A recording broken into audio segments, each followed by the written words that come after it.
One of the major problems in academics today is how we bring together the world of researchers and the world of practice, like in healthcare and social services. What translational research does is it creates a better marriage of science and service.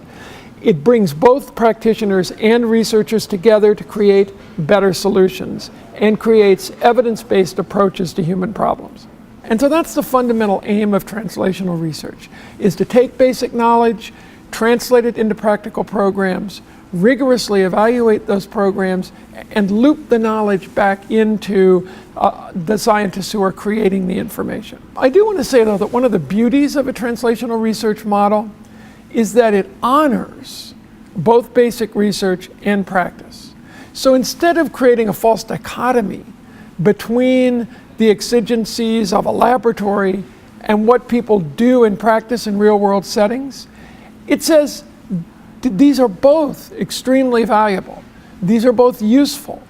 We need both enterprises in order to advance both knowledge and practice. By using translational research models, the idea is that we can improve on programs which are delivered to people.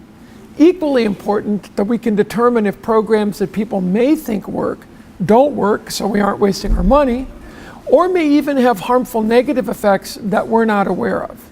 So people in agencies can have more confidence of the programs they are implementing and the work they're doing by using these kinds of evidence-based programs. So why should a researcher get involved in translational research? One reason is that it can make better science.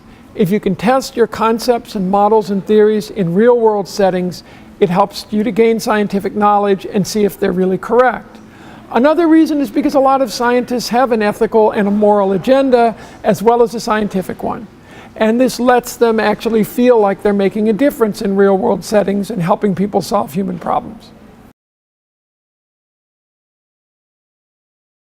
One of the best things about the College of Human Ecology as a home for translational research is how many of our faculty are already interested in real-world problems and finding solutions.